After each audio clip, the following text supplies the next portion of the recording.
گھوڑی کو ایڑ لگی تو وہ دیکھتے ہی دیکھتے ہوا سے باتیں کرنے لگی۔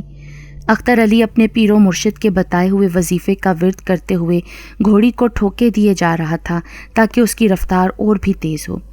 عربی نسل کی یہ گھوڑی تیز اور تند ہوا کو چیرتی ہوئی نہایت برق رفتاری سے دوڑ رہی تھی۔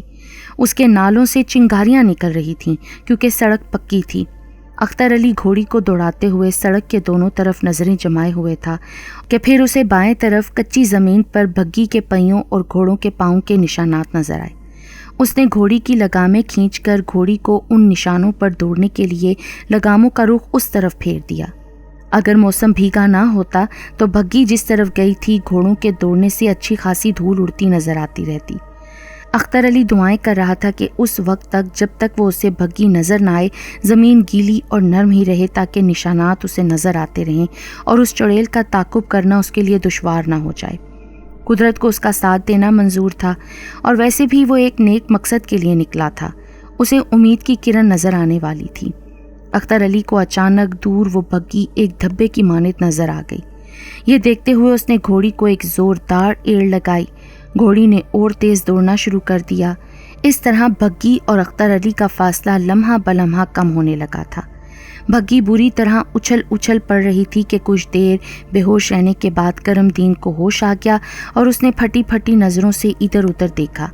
اس کے ساتھ ہی اس کی بیوی جندہ بیٹھی تھی مگر اب اس کا وہ حسین روپ نہ تھا۔ وہ پوری طرح اپنے آپ کو چڑیل کے روپ میں دھار چکی تھی۔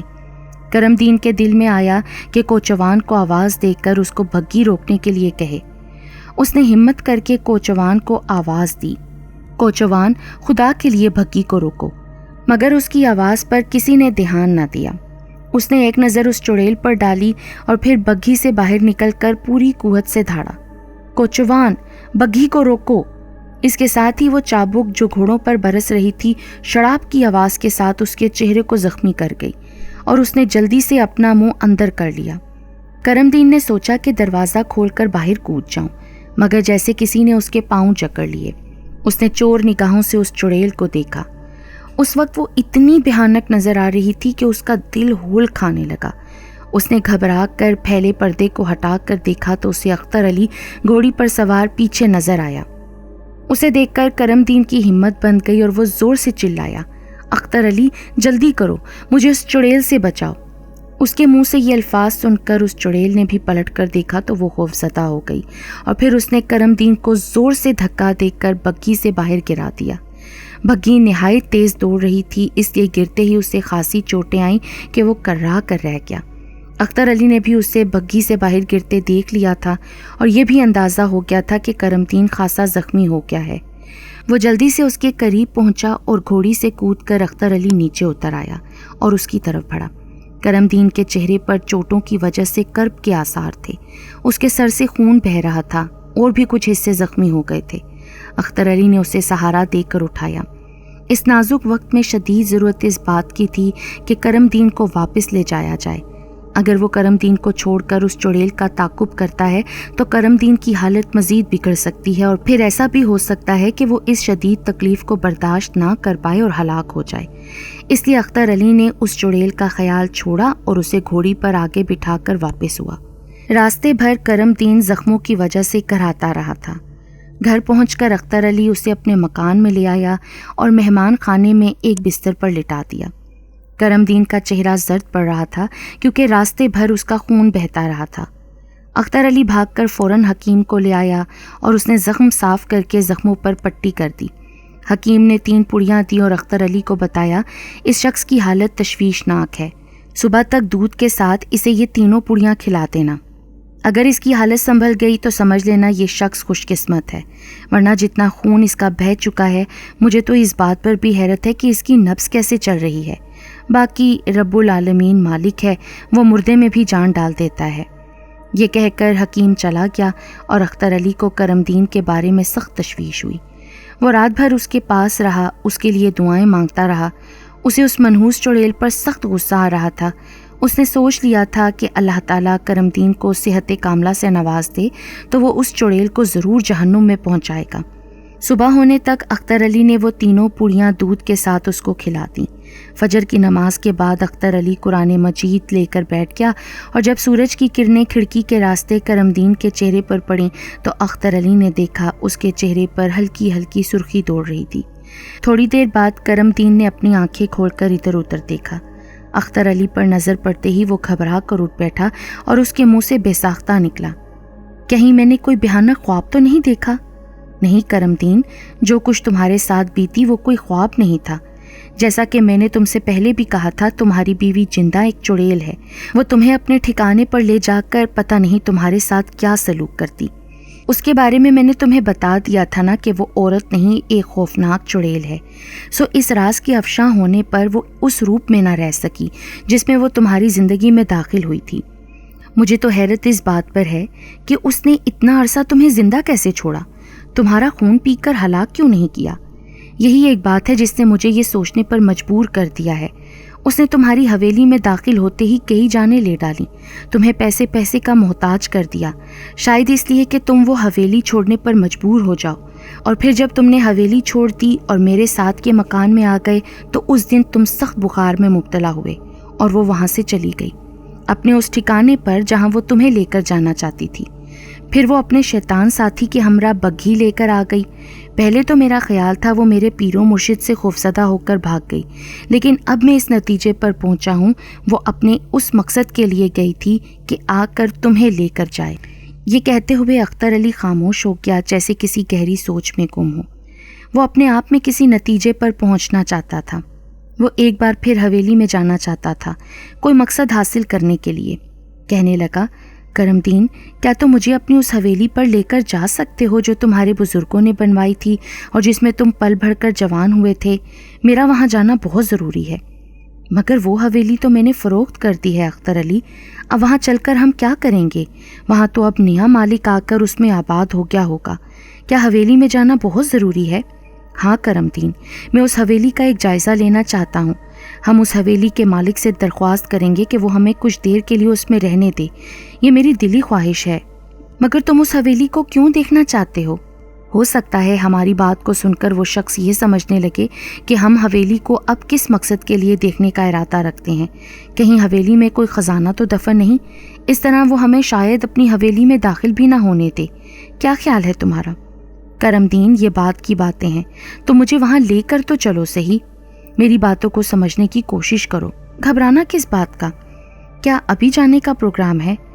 ہاں، نیت تو یہی ہے، لیکن ابھی تو تم بہت کمزور ہو اور تمہارے زخم بھی تازہ ہیں، چند روز بعد چلیں گے۔ تم کچھ آرام کرو اور ایسی خوراک کھاؤ جس سے تم میں کچھ طاقت آ جائے اور چلنے پھرنے کے قابل ہو سکو۔ تم مجھ جیسے اجڑے بجڑے شخص پر جو مہربانی کر رہے ہو، میں تمہارا یہ احسان زندگی بھر نہیں بھولوں گا۔ تم ہمارے پڑوسی ہونے کا حق ادا کر رہے ہو۔ یہ کہتے ہوئے کرم دین کی آنکھیں بھر آئیں، ورنہ اس بے حس معاشرے میں کون کسی کی فکر کرتا ہے، ہر ایک کو تو اپنی اپنی پڑی ہے۔ کرم دین، میں تم پر کوئی احسان نہیں کر رہا، اللہ تعالیٰ کا دیا سب کچھ تو ہے، لیکن انسان ہی انسان کے کام آتا ہے نا۔ برائی تو آخر کار اوپر والے کی مہربانی سے ختم ہو جاتی ہے، سچ کا بول بالا ہوتا ہے۔ مجھے تو تب زیادہ خوشی ہوگی جب میں اس ڈائن کو جس نے تمہیں تباہ و برباد کر دیا بدلہ لے لوں۔ اللہ تعالیٰ کا بہت شکر ہے کہ رات سے اس وقت تمہاری طبیعت اور حالت بہت بہتر ہے۔ اب مجھے کوئی فکر نہیں، میں ذرا اندر زنان خانے میں جا رہا ہوں، رات بھر تمہارے پاس ہی تھا، اس لیے وہ لوگ فکر مند ہوں گے۔ میں جلد واپس آتا ہوں، گھبرانا نہیں۔ یہ کہتے ہوئے اختر علی اٹھ کر چلا گیا۔ کرم دین نے احسان مند نظروں سے اسے جاتے ہوئے دیکھا اور اس کی آنکھیں بھیگ گئیں۔ وہ 4 دنوں میں بہتر حالت میں نظر آنے لگا۔ اب وہ زیادہ کمزوری اور نکاہت محسوس نہیں کر رہا تھا، چلنے پھرنے کے قابل بھی ہو گیا تھا۔ ایک صبح اختر علی کرم دین کے لیے ناشتہ لے کر آیا تو بولا، میں اب پہلے سے بہت بہتر حالت میں ہوں، اگر تم کہو تو ناشتے سے فارغ ہو کر ہم اس حویلی کی طرف کیوں نہ چلیں؟ ہاں کرم دین، میں بھی تم سے یہی کہنے والا تھا، تم جلدی سے ناشتہ کر لو پھر چلیں گے، نیک کام کرنے میں دیر نہیں کرنی چاہیے۔ اختر علی یہ کہہ کر پھر گھر کے اندر چلا گیا۔ کرم دین نے ناشتہ کیا تو اختر علی اس کے لیے کپڑوں کا ایک نیا جوڑا لے کر آیا اور بولا، کرم دین، تم نہا دھو کر یہ نیا جوڑا پہن لو، میں اتنے میں گھر والوں کو سودا صرف لا کر دے آؤں، یہ کام بھی ضروری ہے نا۔ یہ کہہ کر اختر علی چلا گیا، ساتھ ہی غسل خانہ تھا۔ کرم دین نے نہا کر کپڑے تبدیل کیے اور اختر علی کا انتظار کرنے لگا۔ جب وہ آیا تو یہ لوگ وہاں سے رخصت ہوئے اور ایک تانگے پر سوار ہو کر حویلی کی طرف چل دیے۔ وہاں پہنچے ہی تھے کہ ایک ملازم کو حویلی سے باہر نکلتے دیکھا۔ یہ ملازم کرم دین کے ہاں بھی ملازمت کر چکا تھا، لیکن حویلی کے پرخطر حالات دیکھتے ہوئے نوکری چھوڑ کر چلا گیا تھا۔ بعد میں جب اس کو علم ہوا تو اس نے نئے مالک سے درخواست کی کہ وہ اسے پھر سے نوکر رکھ لیں۔ نیا مالک رحم دل شخص تھا، اس نے فوراً ہی اسے ملازمت دے دی۔ آج اسے یہاں ملازم ہوئے دوسرا ہی دن تھا۔ کرم دین نے اسے دیکھتے ہی آواز دی۔ اپنے پرانے مالک کو دیکھتے ہی وہ دوڑا آیا اور قریب پہنچ کر سلام کیا۔ کرم دین بولا، دیکھو رمضان، میں یہاں حویلی کے نئے مالک سے ملنے آیا ہوں، کیا تم اسے ہم سے ملا سکتے ہو؟ بہت ضروری کام ہے۔ کیوں نہیں مالک، میں تو آپ کا پرانا نمک خوار ہوں، یہ کام کیوں نہیں کر سکتا؟ ویسے بھی حویلی کے نئے مالک بھی بہت اچھی طبیعت کے مالک ہیں۔ وہ خود تو حویلی میں آ گئے ہیں مگر ان کے گھر والے ابھی تک نہیں آئے۔ دراصل حویلی کی صفائی اور رنگ و روگن کروانا تھا، جہاں کہیں کہیں سے ٹوٹ پھوٹ ہوئی تھی اسے بھی ٹھیک کروا لیا ہے۔ مالک کہتے تھے کہ بس 1 یا 2 روز میں ہی ان کے بیوی بچے حویلی میں آ جائیں گے تو پھر اس میں رونق بھر جائے گی۔ اچھا، یہ تو اور بھی اچھا ہے، اس طرح تو ہمیں حویلی دیکھنے میں اور بھی آسانی ہو جائے گی۔ فکر کی کوئی بات نہیں ہے۔ اب کہ اختر علی بولا، حضور آپ کو اس حویلی کو نئے مالک سے کیا واپس خریدنا ہے؟ اور کیا اب آپ یہاں اپنی بیگم کے ساتھ دوبارہ آ جانے کا ارادہ رکھتے ہیں؟ رمضان نے تشویش بھرے لہجے میں پوچھا۔ نہیں رمضان، ایسی کوئی بات نہیں اور نہ ہی ایسا ارادہ ہے۔ میں جانتا ہوں تم سب لوگ میرے پاس سے ملازمتیں چھوڑ کر کیوں چلے گئے تھے۔ تم لوگوں کا شک صحیح تھا، میری بیوی عورت نہیں ڈائن یا چڑیل ہے۔ حویلی کی تباہی میں اسی کا ہاتھ تھا۔ وہ تو بھلا ہوا ان صاحب اختر علی کا جو انہوں نے مجھے اس چڑیل کے ہاتھوں سے بچایا، ورنہ جانے وہ میرے ساتھ کیا سلوک کرتی۔ بہت اچھا ہوا مالک، اب تو اگر آپ کہیں گے ہم ساری زندگی آپ کی خدمت کرتے ہوئے گزار دیں گے، ہم یہاں سے نوکری چھوڑ دیں گے اور آپ کے ساتھ چلیں گے۔ رمضان جذبات کی رو میں کہتا چلا گیا، مالکان اچھے ہوں تو ان کے ساتھ کام کرنے والوں کا لہجہ ایسا ہی ہوتا ہے۔ نہیں رمضان، میں تمہارے جذبات کی دل سے قدر کرتا ہوں، لیکن میں تو خود اجڑا پڑا ہوں۔ میرے پاس تو رہنے کو مکان بھی نہیں اور 2 وقت کی روٹی کا محتاج ہوں۔ پھر بھی اللہ تعالیٰ کا ہر حال میں شکر گزار ہوں کہ گزر بسر تو ہو ہی رہی ہے۔ یہ کہتے ہوئے کرم دین آبدیدہ ہو گیا۔ رمضان کی آنکھوں میں بھی آنسو آ گئے اور پھر وہ سر جھکائے حویلی میں چلا گیا۔ پھر جلد ہی لوٹ کر آیا کیونکہ اس کے چہرے پر مسکراہٹ تھی۔ چلیے مالک، آپ کو انہوں نے اندر بلایا ہے۔ یہ دونوں رمضان کے ساتھ حویلی میں داخل ہوئے۔ نئے حویلی کے مالک کی نظر جب اختر علی پر پڑی تو وہ ادب کے ساتھ اٹھ کھڑا ہوا اور آگے بڑھ کر اختر علی سے مصافحہ کرتے ہوئے بغل گیر ہو گیا۔ دراصل یہ امیر زادہ جس نے کرم دین سے یہ حویلی خریدی تھی، اختر علی کا پیر بھائی تھا اور جانتا تھا کہ اس کے پیر کی نگاہوں میں کیا عزت ہے۔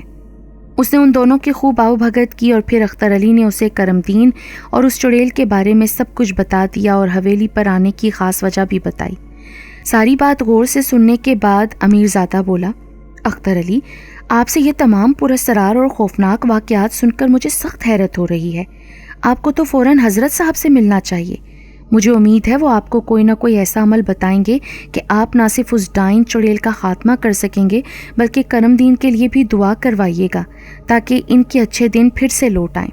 ویسے اب پوری حویلی کا چپا چپا گھوم پھر کر دیکھ سکتے ہیں، شاید آپ کو وہ بڑی وجہ معلوم ہو جائے جس سے وہ ڈائن یا چڑیل کرم دین کا آئندہ کچھ بگاڑ نہ سکے۔ آپ نے تمام حویلی کی صفائی اور رنگ و روگن کرا لیا ہے یا ابھی کچھ حصہ باقی بھی ہے جس پر کام ہونے والا ہے؟ اختر علی نے پوچھا۔ ہاں اختر علی، میں ایک بات بتانا چاہتا ہوں۔ میں نے حویلی کے پچھلے کمروں کو ویسے کا ویسا ہی رہنے دیا ہے۔ دراصل میں جب اس طرف گیا تو میرا دل ہول کھانے لگا۔ مجھے یوں محسوس ہوا جیسے کوئی کہہ رہا ہو ان کمروں کو ایسا ہی رہنے دو اور یہاں سے چلے جاؤ۔ مجھے بہت ڈر لگا اختر علی، یہ خوفناک آواز میرے کانوں نے نہیں دل نے سنی، اور میں فوراً الٹے قدموں لوٹ آیا اور پھر میں نے وہ پراسرار کمرے بند کروا دیے۔ میرا کبھی خیال ہے وہاں کسی بزرگ کی قبر ہے، پکا یقین تو یہی ہے۔ بس اب ساری بات میری سمجھ میں آ گئی کہ اس چڑیل نے اس آسیب زدہ حویلی میں کرم دین پر کیوں وار نہیں کیا۔ آپ ہمیں کیا ان کمروں تک لے چلیں گے؟ اس امیر زادے جس کا نام نیاز تھا، اس نے اس بات میں سر ہلا دیا اور انہیں ساتھ لے کر حویلی کے پچھواڑے آیا۔ اس نے ہمت کر کے اس کمرے کے کواڑ کھول دیے اور یہ لوگ اس کے اندر داخل ہوئے۔ کمرے میں عجیب قسم کی خوشبو پھیلی ہوئی تھی، روح کو مسحور کر دینے والی۔ اختر علی کشف القبور کا ماہر تھا. اسے فوراً ہی ایک سفید ریش درویش سفید کفن میں نظر آئے جن کا چہرہ روشن اور آنکھوں میں جلال تھا. اختر علی، میری باتیں غور سے سنو جو توجہ طلب ہیں. اختر علی نے یہ آواز کانوں سے نہیں دل سے سنی اور وہ اس بزرگ کو اپنے دل کی نگاہوں سے دیکھ رہا تھا. اس کی بات جاری تھی. نوابزادہ کرم دین میری 7ویں پشت میں سے ہے. میں نے ایک بہت بڑے بزرگ کے ہاتھ پر بیعت کر لی تھی جس سے میری حالت بدل گئی. میں عیش و عشرت کی زندگی چھوڑ کر اللہ والوں کی صحبت میں رہنے لگا. مجھے بہت فیض حاصل ہوا. مجھ سے بھی ایک خلق کو فائدہ ہوا تھا مگر میں اپنی اولاد کو کچھ نہ دے سکا، یا یوں سمجھو عیش و عشرت کی زندگی نے انہیں اس طرف آنے نہیں دیا. میرے اس فانی دنیا سے اٹھائے جانے کے بعد میرے ایک بیٹے نے مجھے حویلی کے پیچھے اس کمرے میں دفن کر دیا. میری نسل میں سے اب صرف کرم دین اور زینت رہ گئے ہیں. زینت کا دادا ایک عیاش آدمی تھا. اس نے اپنے حصے کی تمام جائیداد بیچ کھائی اور ایک روز کا لاش ہو گیا. اس کے اعمال کی سزا اس کی اولاد کو بھگتنی پڑی. زینت کا باپ ساری زندگی محنت مزدوری کرتا رہا. اس کے مرنے کے بعد اس کی بیوی اور بیٹی زینت بڑی قسم پرسی کی زندگی گزار رہی ہیں. اس وقت تو وہ چڑیل کرم دین کے پیچھے پڑی ہوئی ہے. تم اپنے پیر و مرشد سے ملو اور جو وہ کہیں اس پر عمل کرو. مجھے امید ہے تم اس چڑیل کو ضرور جہنم رسید کرنے میں کامیاب ہو جاؤ گے. اس کے بعد محلہ تلیاں میں جانا اور زینت کے باپ کا پوچھنا. اس کا نام نواب زادہ اسماعیل تھا. لوگ اس کے نام سے اچھے خاصے واقف ہیں. گو نواب زادے نے نوابوں والی زندگی بسر نہیں کی مگر وہ نیک صوم و صلات کا پابند محنت کش تھا. لوگ اس کی بہت عزت کرتے تھے. تم جب اس کے بارے میں پوچھو گے تو لوگ تمہیں اس کے ایک چھوٹے سے خستہ حالت مکان تک پہنچا دیں گے. میری خواہش ہے تم کرم دین کی شادی زینت سے کرا دینا. اور ہاں، ایک اور بات تمہیں بتا دوں. زینت کا دادا کتنا ہی عیاش کیوں نہ تھا، اس نے اپنی ساری جائیداد عیاشیوں میں ضرور لٹوا دی لیکن اپنی مرحوم بیوی کے زیورات سنبھالے رکھے اور کسی کو ان کی ہوا تک نہ لگنے دی. اس وقت زینت 2 برس کی تھی. وہ آخری دنوں تک بڑی تنگ دستی میں تھا مگر اس نے بھوک برداشت کر لی. ان زیورات کو اپنے بیٹے کے اس چھوٹے سے مکان کے کونے میں پیتل کے ایک برتن میں رکھ کر زمین میں دفن کر دیا. اس کا خیال تھا کہ جب اس کا آخری وقت آئے گا تو وہ زیورات زینت کے لیے اس کے والدین کے سپرد کر دے گا. مگر ایک دن موت نے اسے اس بات کی مہلت ہی نہ دی اور وہ اللہ کو پیارا ہو گیا. وہ زیورات نہایت قیمتی ہیرے جواہرات سے جڑے ہیں. جب تم کرم دین اور زینت کی شادی کروا چکو تو اس مکان سے پیتل کا وہ برتن نکال کر جس میں وہ زیورات ہیں کرم دین کے سپرد کر دینا تاکہ ان زیورات میں سے وہ کچھ زیورات فروخت کر کے ایک اچھی زندگی کا آغاز کر سکے. اختر علی نے ان بزرگ سے وعدہ کیا کہ وہ ان کی باتوں پر عمل کرے گا. اس دوران نیاز اور کرم دین سہمے سے کھڑے اختر علی کو دیکھے جا رہے تھے جو اپنی آنکھیں بند کیے کافی دیر سے وجد کی حالت میں غرقان تھا. پھر یکدم اختر علی کی آنکھیں کھلیں اور ان لوگوں کو وہ لے کر کمرے سے باہر نکل آیا. کمرے کو دوبارہ باہر سے بند کر دیا گیا. اچھا بھائی نیاز، اب ہمیں اجازت دو، مجھے بہت سے کام نمٹانے ہیں. بہت شکریہ آپ کا، سلامت رہیں آپ. یہ کہتے ہوئے وہ کرم دین کو لے کر حویلی سے باہر نکل آیا. نیاز نے بہت چاہا کہ اختر سے وہ کمرے کے بارے میں پوچھے کہ وہاں اس نے کیا دیکھا، کیا محسوس کیا، مگر اس میں بات کرنے کی ہمت ہی پیدا نہ ہوئی. کرم دین نے بھی اس سے کوئی بات نہ پوچھی. اختر علی نے اپنے ایک دوست رحمت سے ایک گھوڑا حاصل کیا اور پھر وہ کرم دین کو ساتھ لے کر اپنے پیر و مرشد کی طرف چل دیا. وہاں پہنچے تو وہ بزرگ کرم دین سے بڑی شفقت کے ساتھ پیش آئے. شاید اس کی وجہ یہ رہی ہو کہ کرم دین ایک بزرگ کی نسل سے تھا اور پھر ان بزرگ نے اختر علی کو علیحدگی میں ایک چلہ کرنے کا حکم دیا. یہ چلہ 3 دن اور 3 راتوں میں پورا کرنا تھا. اس کے ساتھ ہی ایک تعویذ کرم دین کو بھی دیا اور اسے تاکید کی کہ اس تعویذ کو ہر وقت گلے میں ڈالے رکھنا. ہاں، جب رفع حاجت کے لیے جانا ہو تو اسے اتار کر جانا اور پھر پاک ہو کر دوبارہ پہن لینا. پھر انہوں نے ان دونوں کو دعاؤں کے ساتھ رخصت کیا. وہاں سے واپس آ کر اختر علی نے کہا، کرم دین، اب مجھے 3 روز تک ایک چلہ کاٹنا ہے. ان 3 دنوں تک میں تم سے نہیں مل سکوں گا. میرا ایک خادم تینوں وقت تمہارے لیے کھانا لے کر آیا کرے گا. اور بھی اگر تمہیں کسی چیز کی ضرورت ہو تو اس سے کہہ کر منگوا لینا. پریشان نہ ہونا، سب ٹھیک ہو جائے گا. حالات بہتر ہونے میں اب دیر نہیں لگے گی. اختر علی ایک کوٹھڑی میں چلہ کرنے کی غرض سے گوشہ نشیں ہو گیا. پہلی رات کرم دین رات کا کھانا کھا کر خوب گہری نیند سویا. شاید دن بھر کے سفر کی تھکاوٹ تھی مگر دوسری رات اس کی بڑی بے چینی میں گزری. اس کے اندر جیسے کسی خوف نے بسیرا کر لیا تھا. وہ ہلکی سی آہٹ پر بھی چونک پڑتا. یہ دسمبر کا آخری ہفتہ تھا۔ 2-4 دنوں بعد ہی موسم خراب ہو جاتا، سرد ہوائیں چلنے لگتیں، مگر اس رات کرم دین کے پسینے چھوٹ رہے تھے، حالانکہ اس نے لحاف اتار پھینکا تھا۔ سردی کے باوجود اسے بڑی گھٹن سی محسوس ہو رہی تھی۔ اس نے اٹھ کر باہر کی طرف کھلتی ہوئی کھڑکی کھول دی۔ اس کے ساتھ ہی ایک تیز سرد ہوا کا جھونکا آیا اور اس نے باہر جھانکا۔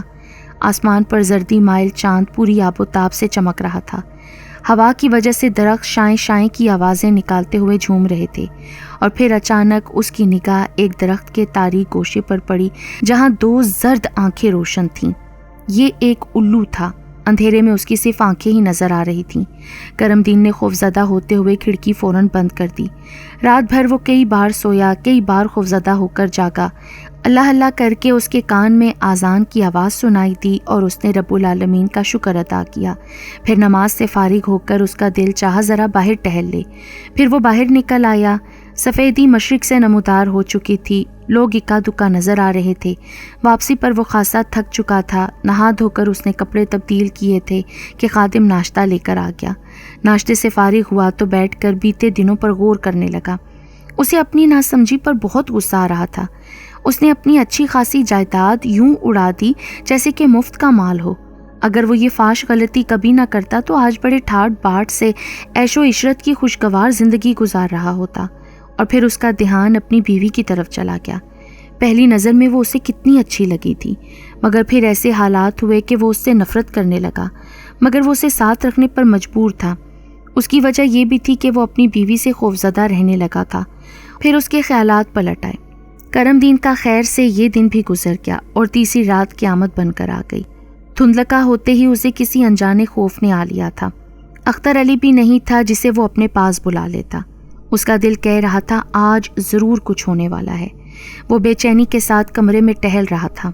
باہر گلی میں کتوں کے رونے کی اور عجیب انداز میں چیخنے کی دل دہلا دینے والی آوازوں سے یوں محسوس ہوتا تھا جیسے ان کتوں نے کوئی چیز دیکھ لی ہو جو خوفناک تھی۔ اس لیے وہ اس انداز میں اس طرح کی آوازیں نکال رہے تھے جو اس بات کی علامت ہوتی ہے کہ کوئی دہشت ناک واقعہ وقوع پذیر ہونے والا ہے۔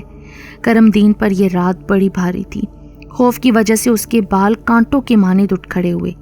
یہ خوف کی انتہائی حالت تھی۔ وہ بے چینی کے ساتھ کمرے میں ٹہل رہا تھا۔ دونوں ہاتھ ایک دوسرے میں پیوست تھے۔ اس دوران اچانک کوئی بھاری سی چیز کھڑکی سے ٹکرا گئی۔ کرم دین کو یوں محسوس ہوا جیسے اس کا دل حلق میں لٹکنے لگا۔ وہ خوفزدہ ہو کر پیچھے کی طرف ہٹ گیا اور پھر چھلانگ لگا کر چارپائی پر جا چڑھا۔ اس نے ہاتھ بڑھا کر لحاف اٹھایا تاکہ اس میں دبک جائے کہ اچانک ایک سیاہ ناگ لحاف سے نکل کر اس کے سامنے پھن اٹھا کر کھڑا ہو گیا۔ اس کی 2 دھاری سرخ زبان کبھی منہ کے اندر اور کبھی باہر نکلنے لگی۔ سیاہ ناگ کی آنکھیں چھوٹے سے بلب کی طرح روشن تھیں۔ وہ ایک ساکت بت کی مانند ہو گیا۔ خوف کے مارے اس کا سارا بدن لرز رہا تھا، مگر اس نے ہلنے جلنے کی کوشش نہ کی کہ کہیں اس کی معمولی سی حرکت پر سیاہ ناگ ڈس نہ لے۔ کمرے میں ایک بڑی سی شمع روشن تھی جس کی روشنی میں اس کی آنکھیں نہایت بھیانک نظر آ رہی تھیں۔ خوف کے مارے اس کے پیٹ میں مروڑ سا اٹھنے لگا، مگر پھر کسی انجانی طاقت نے اسے حوصلہ دیا اور اس نے نہایت پھرتی کے ساتھ ایک ایسا بھرپور ہاتھ مارا کہ سیاہ ناگ پلنگ سے بہت دور جا گرا اور پھر دروازے میں سے یوں غائب ہو گیا جیسے دروازے میں کوئی سوراخ ہو مگر اس میں کوئی سوراخ نہیں تھا۔ کچھ دیر تو وہ ساکت رہا اور پھٹی پھٹی نگاہوں سے دروازے کی طرف تکتا رہا۔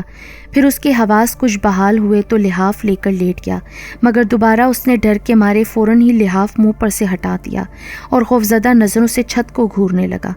اس کے پیٹ میں ہلکا ہلکا سا درد ہو رہا تھا مگر وہ ضبط کیے پڑا تھا۔ ابھی کچھ دیر ہی گزری تھی کہ کوئی چیز پھڑپھڑاتے ہوئے ایک بار پھر اس کی کھڑکی سے ٹکرائی۔ یہ ایک بہت بڑی چمگادڑ تھی جو اپنے نوکدار پنجوں سے کھڑکی کو کھرچ رہی تھی۔ کرم دین پلنگ پر سمٹا سکڑا پڑا تھا۔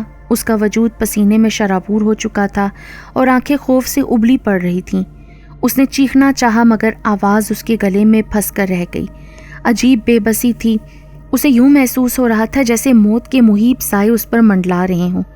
ایک کے بعد ایک دوسرا خوفناک واقعہ وقوع پذیر ہونے لگا۔ رات تھی کہ کٹنے کا نام نہیں لیتی تھی۔ اس کے پیٹ میں سخت مروڑ پڑنے لگے، مگر خوف اور دہشت سے اس میں اتنی ہمت نہ تھی کہ اٹھ کر باہر باتھ روم تک جائے۔ گو اس وقت سخت سردی تھی مگر کرم دین خوف کی وجہ سے لحاف منہ پر نہیں لے رہا تھا۔ اسی طرح وقت چونٹی کی چار رینگتا گیا۔ رات آدھی سے زیادہ گزر چکی تھی کہ اچانک چھت پر ایک زبردست دھماکہ ہوا، جیسے کوئی سینکڑوں من وزنی چیز چھت پر آ پڑی ہو۔ کرم دین اچھل کر چارپائی پر سے نیچے اترا اور باتھ روم کی طرف بھاگا، مگر اچانک اسے اس تعویذ کا خیال آیا جو اس کے گلے میں پڑا تھا۔ اس نے جلدی سے تعویذ گلے سے اتارا اور پلنگ کے سرہانے کے نیچے رکھ دیا اور باتھ روم میں جا گھسا۔ اس نے باتھ روم کو اندر سے بند کر لیا اور کچھ دیر کھڑا باہر کی آوازوں پر کان لگائے رہا۔ رفع حاجت سے فارغ ہوا ہی تھا کہ باتھ روم کے روشن دان پر ایک خوفناک چمگادڑ آ چمٹا۔ نازک حالات دیکھتے ہی کرم دین نے جلدی سے باتھ روم کا دروازہ کھولا اور باہر کی طرف لپکا کہ اچانک اس کو رک جانا پڑا۔ اس کے سامنے اس کی بیوی اپنی اصلی اور بھیانک روپ میں کھڑی تھی۔ اس چڑیل کی آنکھوں میں شرارت تھی، نفرت تھی، غصہ تھا۔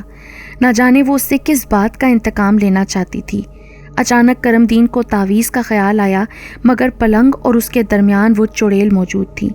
اس نے اپنے بچاؤ کے لیے پوری قوت سے پلنگ پر چھلانگ مارنے کی کوشش کی، مگر اس کے چہرے پر ایک آہنی ہاتھ پڑا اور اس کی آنکھوں میں ستارے سے ناچنے لگے اور پھر گہری تاریکی میں ڈوبتے ہوئے وہ فرش پر ڈھیر ہو گیا۔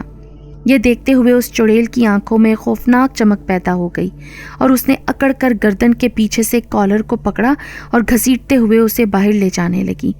کرم دین پوری طرح بے ہوش ہو چکا تھا۔ مکان کے باہر وہی بگی موجود تھی، اس پر سیاہ رنگ کے گھوڑے جتے ہوئے تھے۔ ایک بار پھر اچانک موسم نے پلٹا کھایا تھا۔ سیاہ بادل گزر رہے تھے، ہوا طوفانی شکل اختیار کرتی جا رہی تھی۔ بجلی کی کڑک سے خوفزدہ ہو کر گھوڑے زور زور سے ہنہناتے ہوئے اپنی دونوں اگلی ٹانگوں کو اٹھا رہے تھے۔ اختر علی اپنا وظیفہ مکمل کر چکا تھا کہ اچانک مکان کے باہر اسے گھوڑوں کے ہنہنانے کی آواز سنائی دی۔ وہ بار بار اپنے دونوں پاؤں زمین پر مار رہے تھے۔ وہ پریشان ہو گیا اور سمجھ گیا کہ وہ چڑیل ایک بار پھر کرم دین کو لینے آ گئی ہے۔ وہ باہر کو لپکا۔ چڑیل کرم دین کو گھسیٹتی ہوئی جیسے ہی مکان سے باہر نکلی، اس نے اپنے سامنے اختر علی کو راستہ روکے کھڑے پایا تو وہ خوفزدہ ہو گئی اور اسے چھوڑ کر بگی کی طرف لپکی، مگر اختر علی نے چڑیل کے بال پیچھے سے پکڑ لیے اور اسے زمین پر دے مارا اور کچھ پھونک کر اس کی طرف منہ سے سانس لے کر ہوا نکالی۔ قرآنی کلمات کی ادائیگی کے اثر سے چڑیل کے جسم سے گوشت جھڑ جھڑ کر ہڈیوں سے علیحدہ ہونے لگا اور اس کا وجود ختم ہو گیا۔ اختر علی نے کرم دین کو دونوں ہاتھوں پر اٹھا لیا اور مہمان خانے میں لا کر بستر پر لٹا دیا۔ قریبی مسجد سے اذان کی آواز سنتے ہی وہ اللہ اکبر کہتے ہوئے اٹھ بیٹھا۔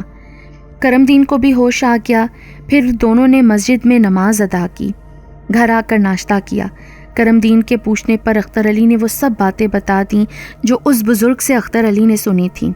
اسے یہ جان کر خوشی ہوئی کہ کوئی لڑکی اس کے خاندان کی ایسی موجود ہے جس سے وہ شادی کرے گا۔ وہ دونوں تیلیوں کے محلے میں جا پہنچے اور انہوں نے جیسے ہی نوابزادے اسماعیل کا پوچھا تو وہ ان کو ان کے دروازے تک چھوڑ آئے۔ دستک دینے پر ایک عمر رسیدہ عورت نے دروازہ کھولا۔ اس پر اختر علی نے مختصر طور پر اپنا تعارف کرایا۔ اس عورت کو جب علم ہوا کہ کوئی جوان ان کے خاندان کا ان سے ملنے آیا ہے تو وہ بہت خوش ہوئی اور ان دونوں کو مکان میں آنے کی اجازت دے دی۔ اس خاتون نے اختر علی کی باتیں سنی تو دل ہی دل میں اللہ کا شکر ادا کیا کہ اس نے ان کے لیے یہ فرشتے بھیج دیے تھے، کیونکہ دونوں ماں بیٹی 2 دن سے بھوکی تھیں، مگر ان کے ضمیر نے یہ گوارا نہ کیا کہ وہ کسی کے سامنے ہاتھ پھیلائیں۔ 2 روز بعد کرم دین کی زینت سے شادی ہو گئی۔